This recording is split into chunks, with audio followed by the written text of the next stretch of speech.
don't know if any of y'all saw how many cities used to be super blue, and then they became light blue, meaning that they didn't get the same number of votes in those cities. That look at cities like Philadelphia and a lot of these counties where they had a certain margin in 2020, they lost some of that margin. You know, so I'm gonna tell you, I personally think this is a win for black people. This is a win because next time the Democrats come, I believe they're gonna come a little more correct than they did before. That's just what I believe. But maybe I'm wrong. Maybe they need to lose twice to understand. What do you go ahead, man? Listen, I think what's going through my mind is that I have found that even student loan forgiveness, some of the policies I do think that all of us benefit, even black people benefit. Student loan forgiveness, some of the social programs that are being promoted by the Democratic Party. And I don't necessarily agree with everything in the past. I just want to make that clear. But the thing is that do you throw the baby out with the bathwater? Like, that's sort of the position that black people are in. Like, do we sacrifice, short term, losing the election and having people that we know don't like us in office? We know how racist Trump and the supporters are. We understand based on what they say, the words that come out of their mouth, we just listen to them.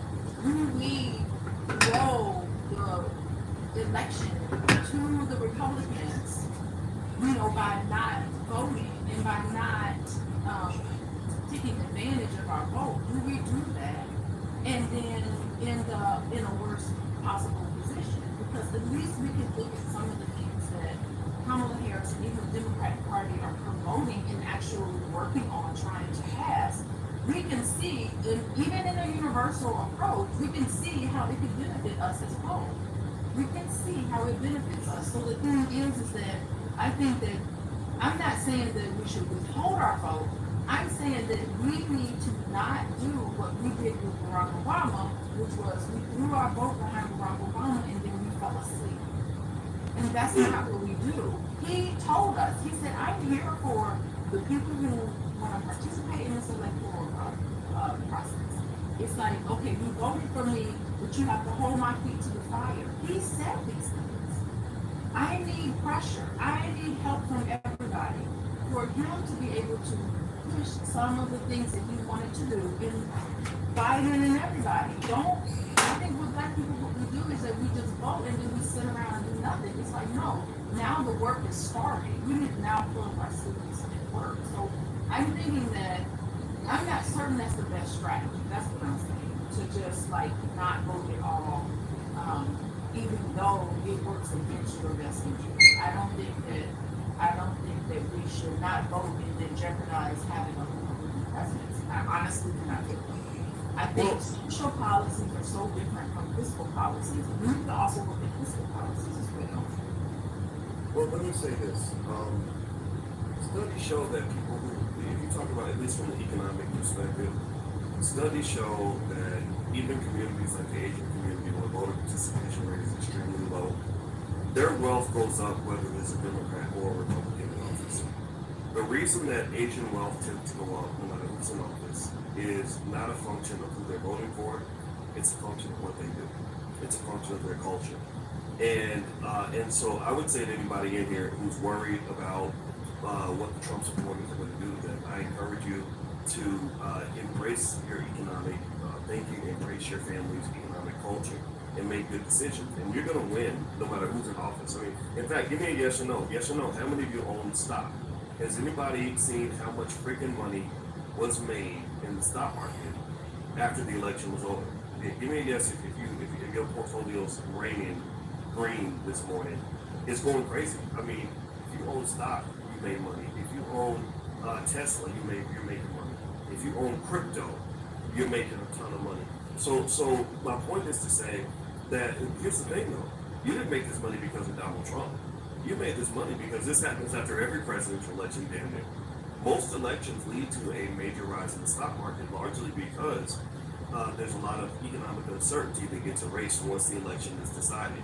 And all economic models pretty much show that when you reduce uncertainty and reduce risk, prices tend to go up. So I applaud everybody who made that decision. So even if you're sad they come and they get elected, I get it. I get a lot of people were very hurt by this.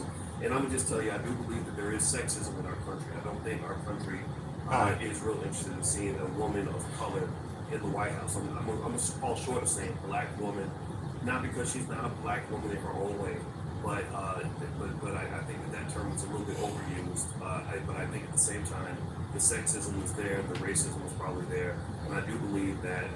In fact, even going back to Hillary Clinton, I felt like it was Hillary's time, and I feel like Hillary Yeah, did a great job. she should have been the president. Yeah, that was really sad. So I guess Donald Trump is running against women and he can't, because he couldn't beat Biden.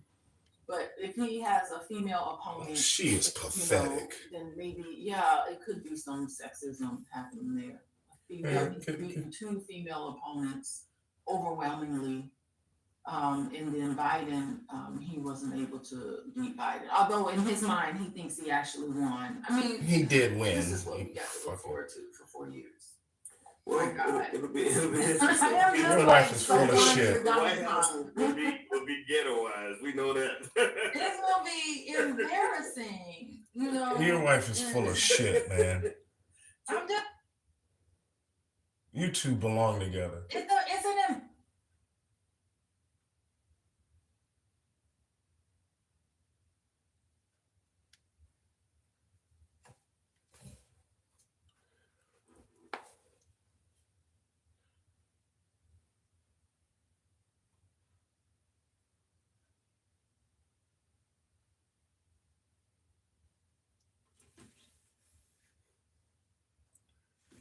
Embarrassment voice to the whole entire world.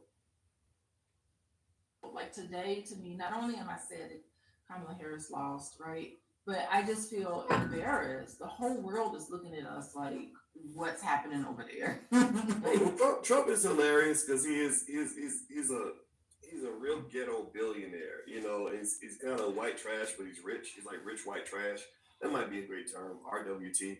Is he a billionaire? Is he a billionaire? Yeah, he is. He is absolutely without any doubt whatsoever. Oh my God. Let me explain a big chunk of why he's a billionaire. Did anybody else notice? In class, we've talked a lot about DJT, Donald Trump Technologies, or Donald J. Trump Technologies, or Trump Media. That's the name of the company.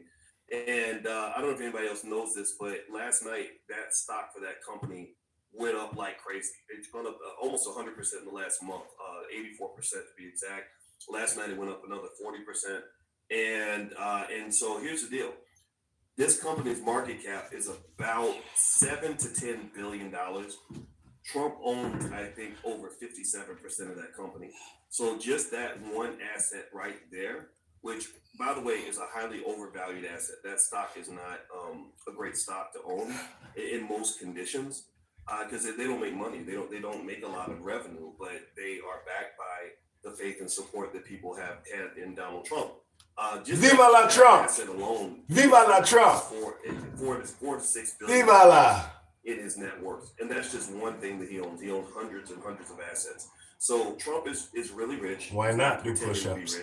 I know that there's a whole narrative around him filing bankruptcy 6 times, but that's not a big deal when you have hundreds of companies. Bankruptcies for business owners means something different from when a regular working person. Viva la Trump! So again, not to. Should I be doing something else? What do you want? What would you like for me to do? This man really does have money, and he's not pretending.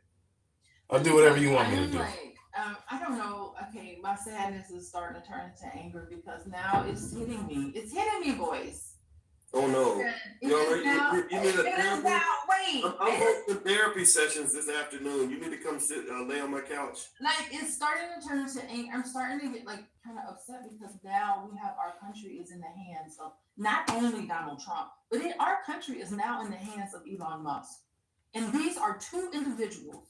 Donald Trump, if you look at Donald Trump's past, you look at Elon Musk's past and their childhood growing up, it's filled with trauma, unhealed trauma, attachment disruptions that you wouldn't believe. Donald Trump's mother gave him absolutely no love as a child because she was sick, of course. She was not there for him.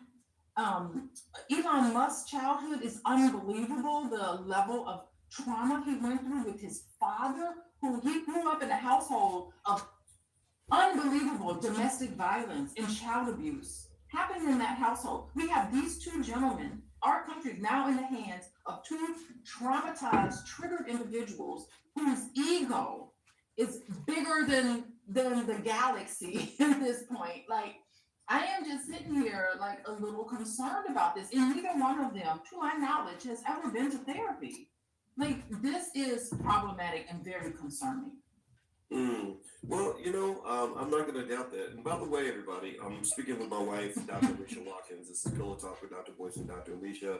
My wife and I like to do these pillow talks. We're laying against our pillow. Today we're not, but And I need to snuggle with you some more today. okay. Well, the snuggle is on the way. I'm gonna Okay. package it up and I'm gonna deliver it like Uber Eats. So anyway, if you all would like to get a free copy of my book Financial Lovemaking, you can actually go to boyceandalicia.com. That's boyceandalicia.com. Also, this podcast is on Spotify. If you go to Spotify and look up Boyce Watkins, you'll find the Dr. Boyce breakdown. And also, last but not least, if you'd like to get just free information from Alicia on mental health and therapy, things like that. She hosts Mental Health Mondays with other experts and things like that. Just text them. We'll pull out your phone right now. Text the word love to 87948. We believe deeply that mental health is important for our community.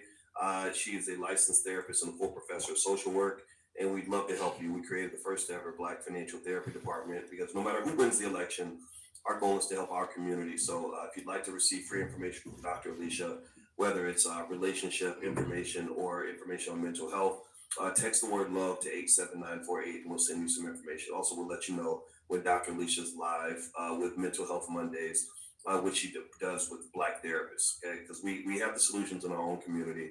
I ain't depending on no politician. With that said, hit the thumbs up button, thumbs up, share, subscribe. So we're talking about last night's election and the outcome. And I'll tell you what, it's really interesting, babe. So I've been doing polls. I've been doing a lot of polls on Twitter. Did I tell you that about my Yeah, Twitter but polls? I mean, just think Twitter's different now. Twitter's different now than it used to be. So Mm-hmm. let's just, whatever you come out with in your poll, let's just know Twitter's not the same. Right. I do agree. I mean, Elon Musk. Well, Elon Musk mentioned that if they lost the election, he said that he expects that Twitter would be shut down. And I agree. I think that, and that's the other interesting thing that the Democrats seem to pursue a lot during the pandemic. I'm gonna tell you, I think that horrible handling of the pandemic in terms of really oppressing people and their points of view, I think that played a part in the election. I know for a fact with the Black community, that's when I noticed, because I talk to Black people every single day. Now these are intelligent Black people. It's not everybody, but I noticed a shift to the right of a lot of Black people on at least a couple of areas. One was the horrible handling of the pandemic, just feeling like, hey, wait, you mean I got to take this shot in order to keep my job? I got, and that's something, I think that was a horrible mistake. I think that played a big role in them losing the election. Also, when the borders, again, this could be fake news. I'm open to hearing your perspective on this. But when those borders got open, and I was hearing from Black folks in Chicago. Open the borders. Hold on, wait, listen, hold on, wait. I want to hear you. I definitely want to hear you. But I talked to Black folks in Chicago who are angry about the all the people coming into their communities that they don't know, that were not invited, that also get them, watching them get resources that they feel were denied to them for many years. I think that those two factors, I think, played a big part in shifting a lot of the Black community to the right. There's a lot of brothers I know out here who say that who voted for Trump or left the Democratic Party, who weren't thinking that way just 4 years ago. What say you to that? I mean, I think on an individual level, maybe there were some things that were happening. I think that the Republicans did just like, they're probably need to be a target of some of the anger because those individuals, those migrant workers were sent to these cities, right? So it was kind of a tactic that started there. I don't think that it's fair to say the Democrats opened up the borders. Like, that's not a fair statement to make. Like, the borders were quote unquote open when Trump was in office, right? And if you look at the information is that both parties, Biden and Trump, did work to make things more fair with the borders, right? What was happening with the borders and with immigration and migrant workers and so forth. But I think that we needed to step back and look at some of the bigger pictures. I think that it is a mistake to demonize an entire group of people who are legitimately trying to leave their country of origin because they are in fear. I think that it is a very compassionate thing to do as a country. We have quotas. The United States sets quotas every year about how many asylees they are willing to welcome, how many refugees they're willing to welcome, into what country and from what country. So they set criteria and percentages. All of these numbers are set ahead of time. By the way, every year since 1975, when we started allowing people who are afraid in their country to come into our country, since the 1970s, that number has shrunk every single year. That number has shrunk. So these are facts. And so just because we set those quotas, that doesn't mean that it's very easy to achieve a refugee status. It is very difficult to be an asylee. That there are at the border, there's ICE prisons,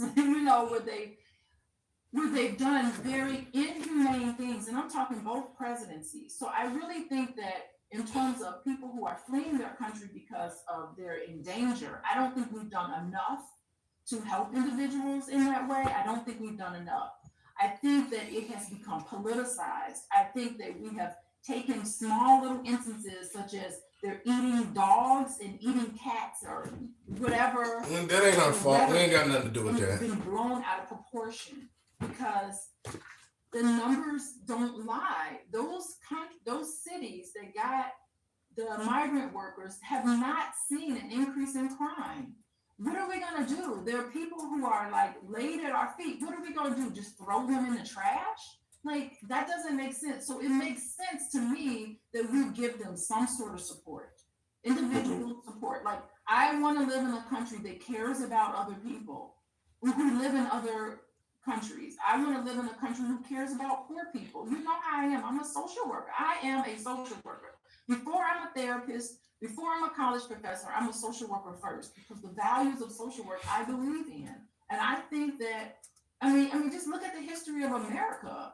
Like, who are we? People who are Native Americans didn't treat foreigners the same way that we are proposing to treat foreigners. Look at slavery. Like, I think we need to be humane to everybody. I wish that we would shift and start becoming a little more empathetic and a little more compassionate toward individuals who do not have the same benefits that you have. That is what I believe in. And I don't think that we're going to get this with a Trump presidency. Like, I feel like it's going to be an uphill battle for my values and things that I feel that's near and dear to my heart, Boyce. I have like a soft spot for people. I really do think that 60% of our budget is spent toward defense. Very small portion of our budget is spent toward people who are poor and impoverished and those safety nets. I did not like the rhetoric that the Republican Party or Donald Trump was talking about with the hurricanes. Like, really? You really think? And I did not like the fact that you posted that on your page, Boyce. I had an issue with that. You posted on your page that FEMA money that should have been going to hurricane victims went to migrant workers. That was fake news. That is not true. I listened to the head of FEMA that says, I wish people would stop saying this because this is not accurate.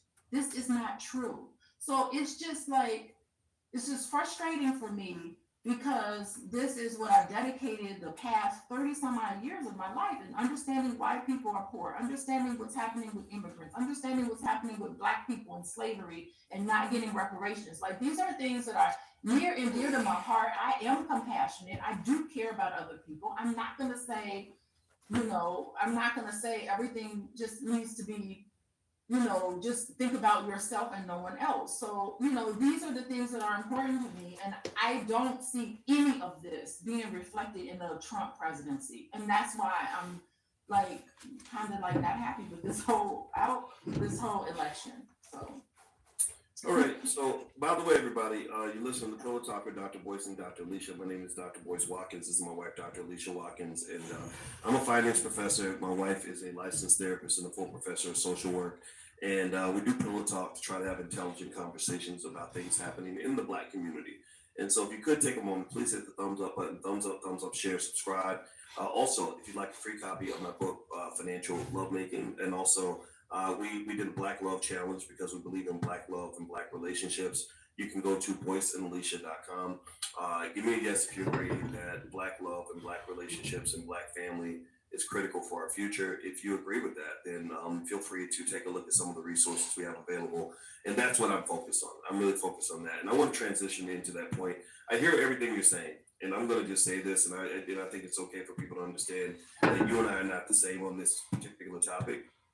I love the fact that you are different from me, right? I'm a finance professor. We tend to lean a little more to the right. I'm all about the economics 100%. You are a social worker, and I love that. I love that about you. I think social work is really important.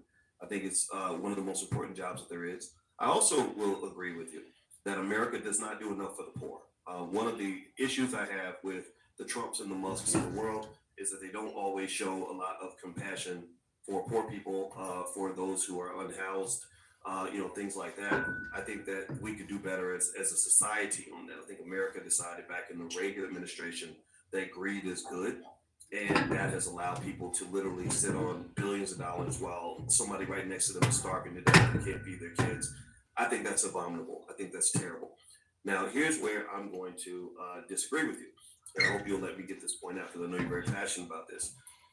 I am concerned about what I was seeing when it comes to the border. I saw a 60 Minutes episode where they literally showed a hole in the fence of a farmer's ranch, and all these people are coming through this hole. I'm talking about just streams and streams of people. They show big vans rolling up with human traffickers, literally bringing people to the border and saying, "Here, go through that fence." And they asked the farmer, they said, "Is there anything you can do about it?" He said, "No." And basically, this tells me, and then when I hear from my folks in Chicago and other cities in terms of what they're seeing, it tells me that there is an issue with the border. And I'm a person that thinks about security. My father was a military man, and everybody ain't got to think about security, but somebody has to. I'm thinking about all of the enemies the United States has created around the world because these white men love to make weapons and go blow up hospitals and daycares around the globe. We're giving Israel all these weapons to go and do horrible things to the Palestinians. Trump is going to continue that because AIPAC owns everybody. They don't just own the Democrats, they own the Republicans too. And it's one of these things where it worries me. It makes me say, man, I get it. I want everybody to have opportunities, but there's something wrong with this system. And I think I looked at that and I just said, okay, so who's in charge? Like, who's supposed to be stopping this? I don't know. And at least the perception that the public was given was that this was the job of the border czar, right? Well, no one says it's okay to have a home in the border. I'll let you finish. I like the easy curl bar. But a lot of people, and maybe this is wrong, but I just put my hands inside the grooves. Said, what's going on here? And I think that tap the bar and go. A huge part in how people vote in this election. I'm gonna tell you, because when Trump said we're gonna deport a lot of people, that draws a clear line in the sand to say we're about to go in here and drain the swamp. I don't know if he's gonna really do it. He might have just been talking, but I think that riled a lot of people up to say, yes, we need to do something. And he made that crazy comment about people eating dogs and cats, which honestly that sounded crazy, not because it couldn't be true, but because he just said it in such an inarticulate way. But it really, the fact that people could hear him say something that was just so offensive and insulting and still say, no problem, go ahead and do your job, really says that people are concerned about the border. And I don't think that can just be written off as fake news. What do you say? It is fake news. I mean, there is not a president ever elected that said a hole in the fence is okay. No one ever said that. Everybody, you have to understand, Biden, Kamala, Harris and Trump, all of them agreed that we should not have a hole in the fence having them in. And both of them, if you really look at what their policies, they were like, yeah, we do need to protect our borders. Like, not once did I hear anybody say, let's not protect our borders. But they were talking about a pathway to immigration, and it's okay. It's a pathway to legal immigration. I think that the DACA work, I don't know if you know about DACA. I was definitely in favor of DACA program, because there were people who came to this country legally, but they are, for whatever reason, they became illegal while they were here, and they want to be able to work so that they can get their citizenship.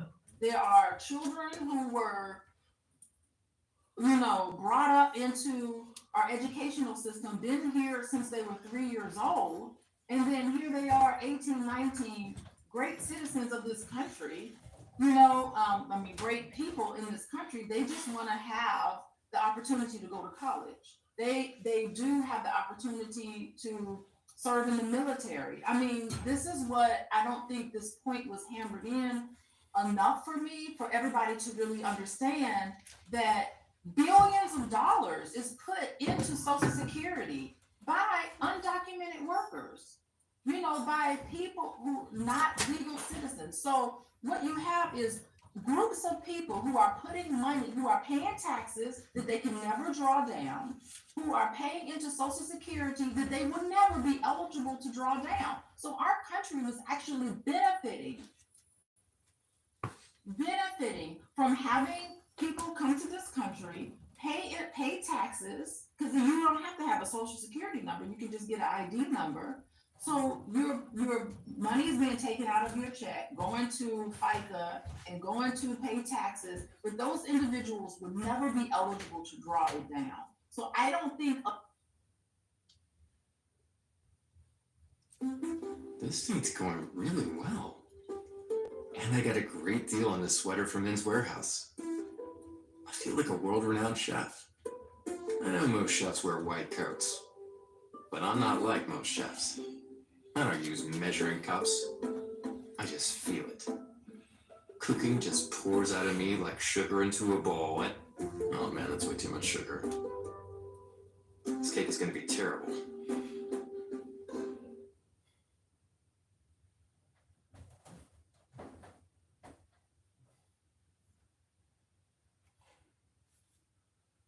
Whether you're hitting the road, taking to the skies, or riding the rails, you don't want to leave home without these must-have headphones for traveling. My son can watch all his favorite road trip movies with the Sony WH-1000X Mark V noise-canceling headphones. No distractions and exceptional call quality, so he can stay in touch with his friends on our trip. My daughter can listen to her music with the JBL Live 770 active noise-canceling headphones. She can totally get lost in the groove and tune out the noise of everyone else as we ride the train. My wife has her Bose Quiet Comfort Ultra headphones for the long flight. She can listen to her audiobooks uninterrupted with quiet mode. Immersion mode combines full noise cancellation and Bose immersive audio. And when she wants to listen to her surroundings, she can, with Aware mode. When we finally reach our destination, I just might need the Sonos Ace, with world-class active noise cancellation that pinpoints and neutralizes external sounds for maximum immersion. Or, if I need to tune back into the world around me, I can easily turn on Aware mode. Okay, time to go.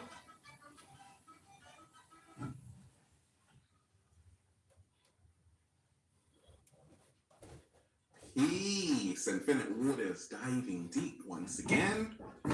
I woke up like this, deep divers, with a neck full of turquoise, all magical and fly, just woo, breathing in that good ass prana, baby.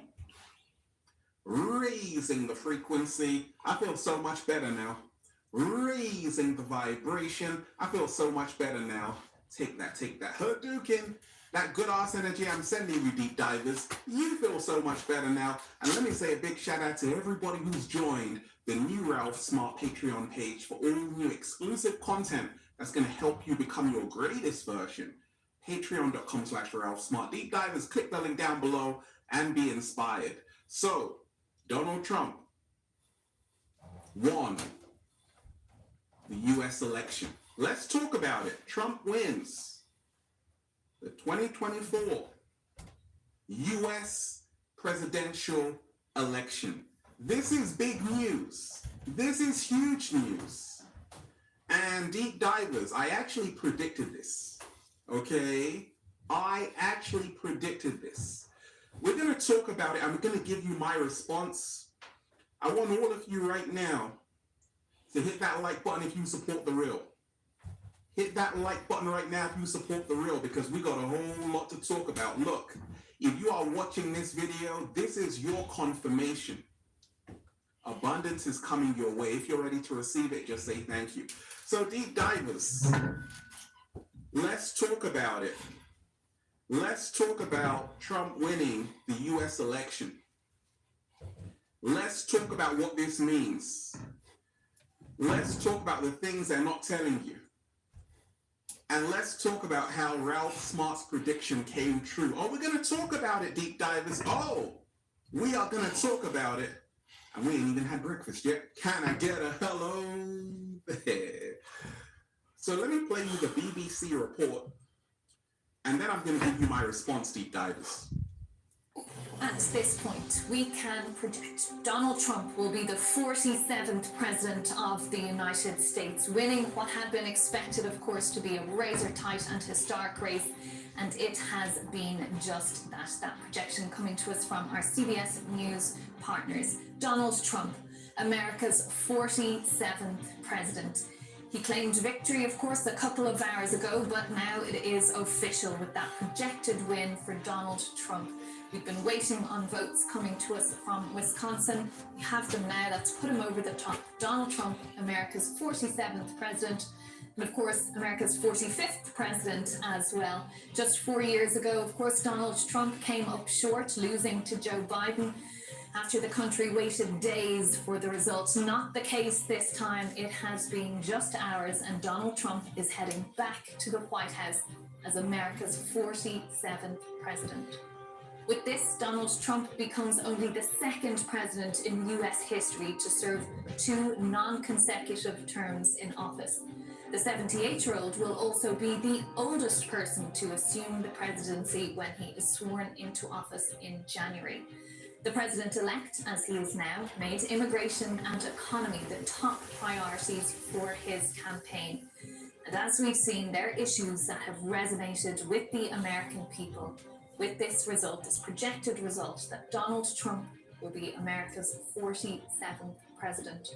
It's been quite the campaign, quite the year indeed for Donald Trump. He survived an assassination attempt earlier this year in July when a gunman shot him in the ear at a rally in Butler, Pennsylvania. That was just days, of course, before he formally accepted his party's nomination. Just a few months later, the Secret Service foiled another alleged assassination plot at one of his golf courses in Florida. But what we're talking about tonight, of course, Donald Trump becoming America's 47th president. That projection coming to us from our CBS News partners. Big news, big news. Even the cat down the road was surprised, like, oh my gosh. Well, not actually surprised, because I actually predicted everything that's happening. And I'm going to play you the prediction video. And you're going to be like, oh my gosh, Ralph, how come you knew? How come you knew? How come you knew? Hey everyone, welcome in to another daily editorial here on the KE Report. In this daily editorial, introducing a new company to the show, and also a company that was just listed on the Venture Exchange back in early August. Borealis Mining, traded on the TSX Venture Exchange under the symbol BOGO. Company is focused at the Borealis mine in Nevada. There's been some historic production here. The company's even pouring gold currently. We just had news of the second gold pour from 2024. But the story here is to expand the resource and continue to de-risk this overall project.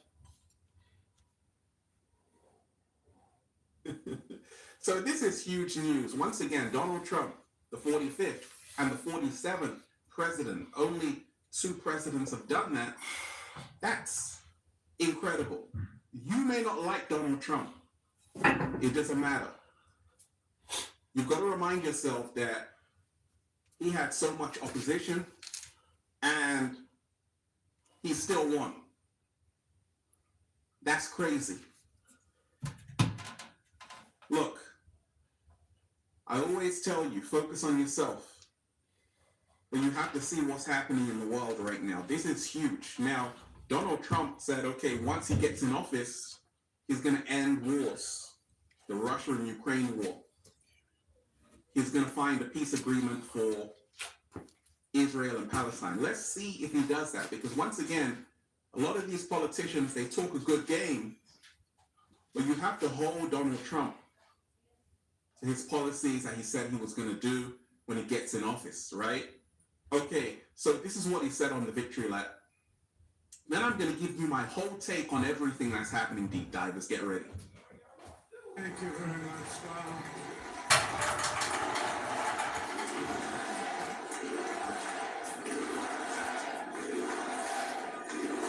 Well, I want to thank you all very much. This is great. These are our friends. We have thousands of friends in this incredible movement. This was a movement like nobody's ever seen before. And frankly, this was, I believe, the greatest political movement of all time. There's never been anything like this in this country, and maybe beyond. And now it's going to reach a new level of importance because we're going to help our country heal. Help our country heal. We have a country that needs help, and it needs help very badly.